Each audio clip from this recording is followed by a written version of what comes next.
ay activités yoo nga xamante ni da nga ko war a présenter sa modèle business présenter sa lépp ba nga xamante ni ñu wér la ci projet bu fiable la bu viable la bu nga xamante ni mën nga ci investir et am retour d'investissement moom ma la jox capacité nga mën a fay mais bu ñu demee ba nga xamante ni aujourd'hui dañuy gis ne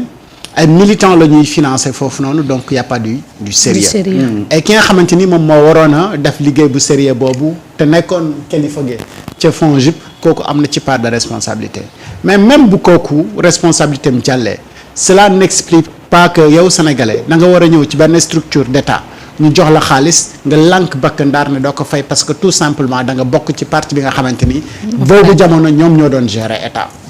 loolu donc c'est des infractions yoo nga xamante ni à corriger et ça pourrait servir de leçon ñi nga xamante ni ñoom ñoo fi nekk actuellement ñu xam ne seeni militants également bu ñu lijjantee ba am seeni projet même bu fiable ba ñu war leen financer bu ñu leen financer mais c'est à rembourser donc xaalisu Sénégal c'est pour les Sénégalais et non pas pour neexal wala entretenir une base politique et ni nga koy gisee ci FONGIP noonu nga koy gisee DER noonu nga ko gisee ANPEJ noonu nga koy gisee feneen ak feneen ak feneen ak feneen xaalisu réew mi ñu jàpp ko di ko puukarewoo di ko caaxaane pendant ce temps Sénégal mu ngi am bor yu bëree bëri endetté jusqu'au cou mais qui est le principal responsable mooy ñi nga xamante ni jël nañu ay structures yi nga xamante ni cannibalisation rek la ñuy def DER FONGIP FONSEB ñoom ñëpp même chose la ñuy def mais naka nga mën a comprendre benn nit dépendre ci fukki département ci fukki ministère quand on parle d'entrepreneuriat mais ci foo manti dem entrepreneur bi mën na dugg fépp mais alors aujourd'hui on parle de FONGIP on parle de DER on parle de nangam sangam mais BNDE dem fa nga xool combien de milliards ou combien de millions ont été alloués à des entrepreneurs soi-disant yoo nga xamante ni c'est des politiciens soit masqués wala démasqués wala on les appelle comme on veut mais dem leen càmbar yi li nga xamante ni moom mooy financement yi BNDE banque boobu noonu kan moo ko moom et bi ñu ko monté mais combien de personnes la ñu woo pour financer leen ci critères yi nga xamante ni mais très nébuleuse voilà comment Macky Sall gérait ce pays-là mooy foogoon na ne ak l'argent il pouvait acheter tout le monde et kenn ku si nekk fan la lay goree pourquoi nag aujourd'hui quand on parle des 8 personnes là ñu seppi ci Fatou Tampi on le connaît benn moment moo xamante ni elle était très contre le régime wax na fi lu ne le régime d'abord le régime de Macky Sall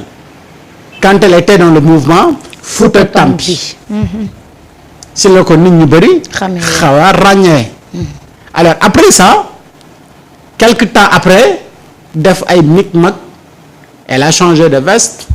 mu commencé ranger wu maintenant di charger Ousmane Sonko alors chargé de Ousmane Sonko c'était à la veille pratiquement des élections présidentielles c'est cette période-là la ñu wax ne si la am un prêt à FONGIP de 8 millions lan mooy liggéeyam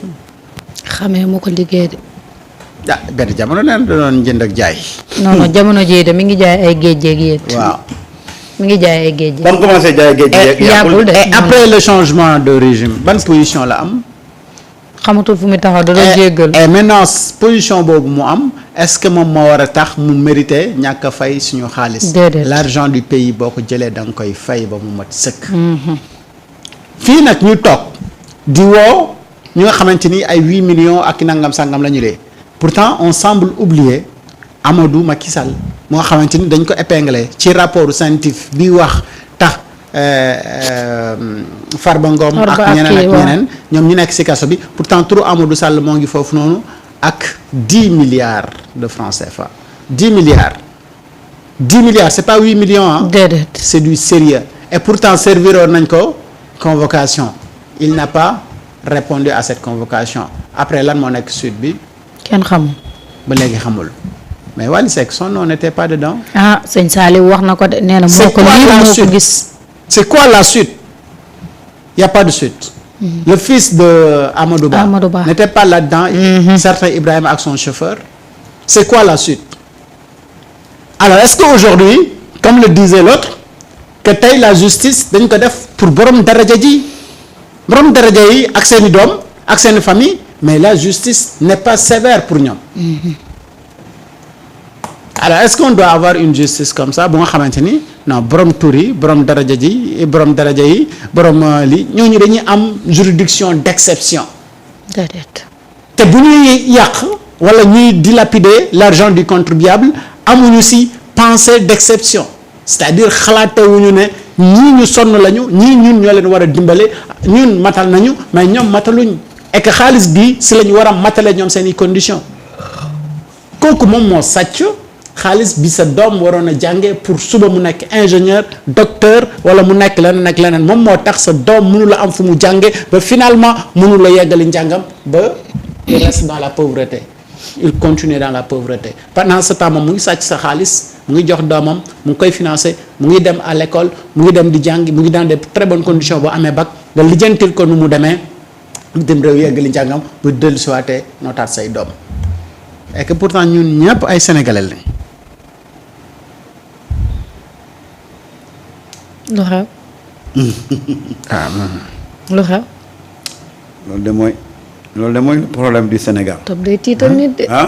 topp da ngay def baaxul de. ma ne ko le problème du Sénégal jékki-jékki mel ku ñu annoncé mauvaise nouvelle. et c'est ça qui a créé un courroux. c'est ça qui a créé benn. loolu moo tax Sénégal yi xam nga dama nekkoon ci logique gu argumenté ba fàtte na tudd naa Wally Seck te tudd naa Wally Seck. d'accord Samba. xam nga loolu moo sax merloo Sénégalais yi. parce que quand on a annoncé des noms tous les Sénégalais avaient espoir que fi mu nekk nii la machine judiciaire est en branle. gars yi dañuy attaquer régler dossier yi mais li Sénégalais yi mënta comprendre mooy affaire bi dafa jékki-jékki rek arrêté sans explication et pourtant on nous avait annoncé des noms parce que dama ne la Sénégalais yi fii ku fi jël rek Sénégalais yi xam nañ. lu mu def. xam nañ lu mu def. Sénégal dañoo bëgg a xam kay nan la ko defee ak def-def bi ba fan la yegg mais les Sénégalais savent ñi dilapider l'argent du contribuable. Et on n'a jamais pensé que avec les régimes passés que nit dana toog ba ñuy attaquer ñooñu di leen traduire devant la justice moo tax bi ñu tuddee seen tur les Sénégalais avaient espoir que la woon ni na mais suñu toogee ba sax ñu jékki-jékki on n'en parle plus. C'est-à-dire que on nous avait annoncé de grands noms comme Amadou Ba comme Wally Seck comme Sénégalais yi ne alhamdulilah ñun kat am nañ yaakaar ne na justice bi doon doxee dootu ko doxee. mais qu'est-ce qui s'est passé pour qu'on n'en parle plus lan moo xew comme si c'était des dossiers morts quoi rangés dans les tiroirs alors que ça ne devait même pas se passer comme ça. tey dëkk bi dafa am ñoo xam ne ils ont fait du tort à ce pays-là et aux Sénégalais ils doivent rendre compte mais ce qui est grave encore mooy ñooñu boo leen joxoñee sax buñ la yóbboo tribunal boo yegg buñ la yóbboo ci yoon. yow lañ fay téye doo ñibbi mais finalement tu te dis moi pourquoi je me battais lan moo taxoon may xeex parce que à l'état actuel des choses rien n'a changé alors qu'on s'était battu pour que les choses changent, pour que les gens qui se croyaient intouchables, des gens qui ont dilapidé l'argent de ce pays-là puissent être traduits un jour devant la justice. Mais 1 an, 4 mois ou 5 mois, rien n'a bougé. Rien. Taïmon, j'aurais aimé à la place de 8 millions, mais comme on soulève un dossier de milliards, parce que nous avons besoin de ces milliards-là, au moment où il y a des gens qui ont dañu dilapider l'argent de ce pays-là à coups de milliards yow yaa ngi wër ci marché local bi di leb ay milliards alors que tey am na fi ñoo xam ne ci dëkk bi bu ñu leen xëccoon woo leen di nga am lu ëpp la ngay lebi. yow yaa ngi am des banques à côté. di dem di lebi des banques remplies d'argent c'est ça un peu le paradoxe mais ñun on devrait pas être dans une situation boo xam dañuy dem di àbbi. parce que ñi yor suñu xaalis ñu ngi fii ci dëkk bi toog. xam nga lan la man je vais demander à ce que cette reddition des comptes là soit très sévère pour que mu marquer les consciences. mu marquer la conscience collective pour que buñ ci jógee dañ naan plus jamais ça à cause de ni ñu koy diligenter parce que on ne peut pas faire on peut pas faire de la mayonnaise sans casser des œufs. tey mënuloo ne yow da nga bëgg a def reddition des comptes ba pare te bëgguloo aller jusqu'au bout. Ça les Sénégalais sont prêts à tout. Sénégalais xoolatuñ ndax kii borom daraja la wala kii kilifa la wala kii lii xam Sénégalais la lañ xam ñi jël seen xaalis nañ ko delloo ak fu ñu mënti toll nag fu ñu mënti féetoo ak station bu ñu mënti nekk il faut qu'ils rendent notre argent. Et c'est ça aujourd'hui le courroux des Sénégalais le fait que Sénégalais yi jékki-jékki affaire bi daal di mel ni benn ballon boo dégonflé on n'en parle plus. Qu'est-ce qui s'est passé? Alors qu'aujourd'hui on devait faire le bilan l'économie même de ce qu'on a fait jusqu'ici ba ñuy wax ne jot nañoo encaissé 15 milliards ak léegi qu'est-ce qui s'est passé 15 milliards la ñu waxoon dernière sortie parc financier bi qu'est-ce qui s'est passé depuis lors on ne sait pas. te alors que ñun dama koy waxaat ko les Sénégalais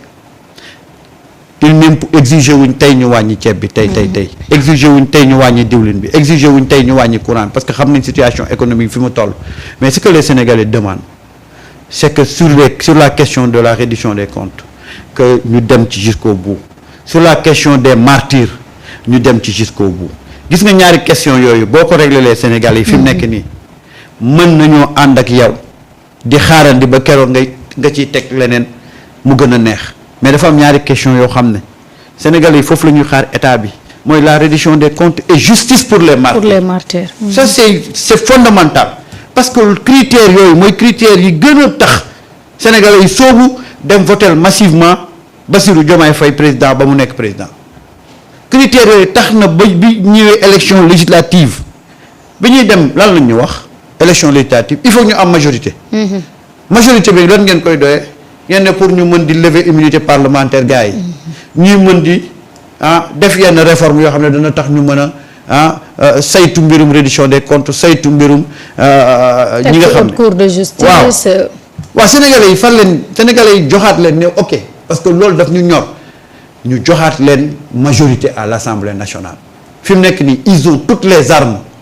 pour régler le problème des Sénégalais. dañu doon duñu waxaan ñu ne non da ngeen di jàpp ne gars yi dañoo nekk ci ay fonds yu bëri da ngay jàpp ne gars yi kat di ñu indil lay il faut c'est fini les lay. xam nga fi mu nekk nii il faut attaquer le mal régler la préoccupation des Sénégalais. C'est sûr. Parce que quand même plus on avance ci situation bi plus frustration yi di gën a énorme. Et je pense que c'est pas bien pour l'actuel régime. Il y a des questions qu'on peut régler maintenant on n'a qu'à régler ces questions-là et on avance waaye gis nga buñ duggee ci 2 ans Marieta te régler wuñ question yooyu dana métti trop. dana métti trop. dana métti de. waaw. oui parce que quand même DER ba ñu laajee kee dafa ni xale yi ba ko joxoon dugg nañ ci géej. mais DER li tey ñu gis fonds yi milliards nga xam nu mu toll. kenn xamul. non suba di nga fi gisaat beneen. parce que bi ko comme ni nga ko waxee gars yi laaj ko mu ne gaañu fañ ñi parce que booy dañoo dugg ci gaal dugg ci gaal gi. léegi moom lan moo ko wax ne xale yaa ngi ci gaal gi. mais looluy question bi. nan la xamee ni xale yu mu jox aas ñu ngi ci gaal gi. et puis ku nga xamante ni da nga koy jox pour mu dugg ci gaal da nga koy lebal te dañ la wax na la yow délégation à l'entrepreneuriat rapide.